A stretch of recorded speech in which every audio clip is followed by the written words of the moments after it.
I've had Greenlight sitting on my shelf waiting to open for the longest time. And that time has finally arrived because I just got Autobot Lancer in them. So I can finally finish this combiner. Given that it's like a Combiner Wars concept that then became a weird part of Power of the Primes to then come out in Siege, this is an incredible payoff that has been a couple of years at least in the making at this point. What I still don't get is why you drag out all these combiner limb components over such a long period of time, only to release Siege Chromia in the main line and she doesn't combine. What a weird way to leave her out of the scheme whilst giving her the worst parts of this mold. Interesting choices all round.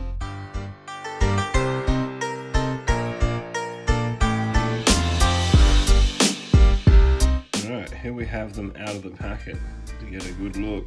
Greenlight looks awesome, I think. With like the sword customized, her colors, it's actually really well proportioned. And to her credit, her joint tightness, she can throw out some crazy shapes with Dazzle Strike, her weapon, which sounds a lot like a My Little Pony character to me.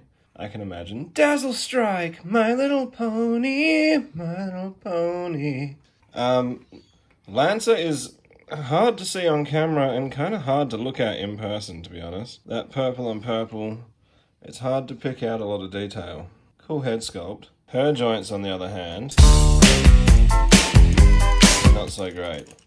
And given the amount of backpack that these girls are carrying with them on Kentucky around Europe, you want more stable legs. At least they've got giant clown shoes. Big shoes to fill. Big shoes to fill. Big shoes to fill. They do help a little bit in helping them to stand up. Lancer is kind of giving me Grace Kelly in Conan the Destroyer. Am I the only one? I don't know. It makes her seem badass in my opinion. Also, what I really like about the sword with Greenlight is it makes some of the other armor design cues fit a little bit better. Like the big gauntlets, the pointed knees, the pauldrons, the collar. It all seems a little bit more medieval knight styled with the sword, and I really dig it. I don't feel any real pressure to cover the articulation on these guys. If you're dying to know their full range of motion, I'll put a link up to my Siege Chromia video because I covered it more thoroughly in that one. Let's go ahead and get the rest of the team in here, shall we? So apparently the mythology would suggest that when a Leader 1 as a torso combines with any 4 random other Cybertronians, in that combined form, a Leader 1 is known as a Leader Infinite. What makes this grouping so cool of these 5 G1 originals is that they unlock a different combiner by the name of Orthia. So the deal with Orthia is apparently that Solus Prime gave them the ability to be able to forge weapons just like she could, unbeknownst to these 5 until they combined. So what I like to imagine is that a lot of like the Battle Masters and Prime Masters and Target Masters and things were of their making. Like the 5 of these dudettes together as Orthia are what it takes to create new life, new weaponized life.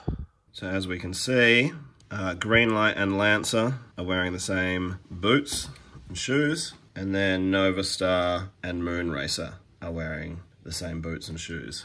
What's also, I've just noticed this sort of now, if we get Greenlight and Moonracer, there is some articulation difference in that, look, at their forearms.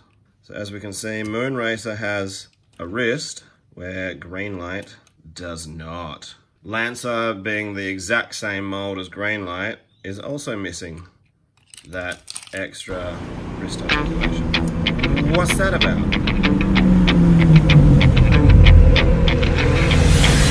What? Here's the 4 of them in vehicle mode.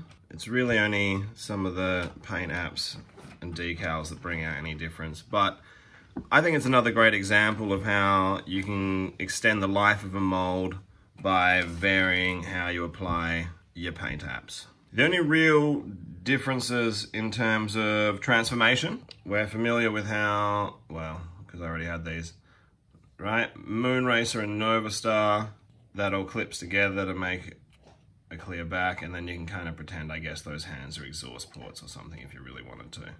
Lancer and Greenlight, on the other hand, just have these pieces. They don't actually connect in anywhere. You just kind of sit them in place to finish that wheel art shape. The four of them together give me a real Tron bike feeling, like I can imagine them. I'm honestly still surprised that they didn't try and get a blur out of this mold. It would have been so easy. They managed to get Nautica out of the last blur mold. Why not make one of these girls into a blur? When we were still doing Cybertronian modes for Siege, well, this actually looks Cybertronian. And this was a Power of the Primes mold. And here she is in all of her combined glory. I think, like, she looks really good with the matching limbs, with all four being the same. It gives you that awesome kind of Victorian kind of look. This torso, whilst with Starscream I got that it was like the whole movie-verse thing, this does not look great for Alita. I have noticed one thing with our two new team members.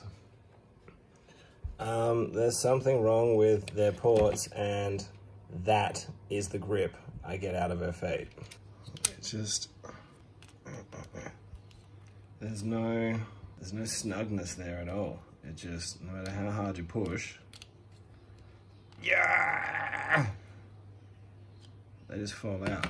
Okay, so it turns out the issue was actually with the feet that came with Alita 1, as opposed to it being a problem so much with Greenlight and Lancer. Moonracer and Nova Star have definitely made for tighter feet anyway, and it's like it doesn't make that big an aesthetic difference really. I've also seen online some people flipping her around.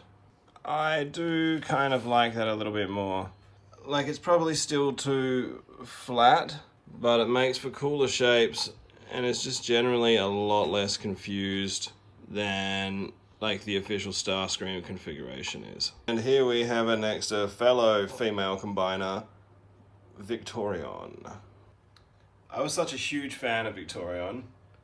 I always think the coolest combiners have a unified color scheme. If you'd already picked up the three mainline pieces, then I would most definitely recommend getting the last two just to finish it off, just for that sense of collecty satisfaction. However, if you don't have any of them, I would just get Alita 1 because she's an awesome fembot, and then probably just pick up Chromia from Siege, because even though she doesn't have the combination gimmick, there are elements of her that are quite a bit cooler. I have no regrets about finishing this one off. Once I get around to putting out all of my combiners, should be a great addition to the shelf, because I do not plan on displaying Starscream.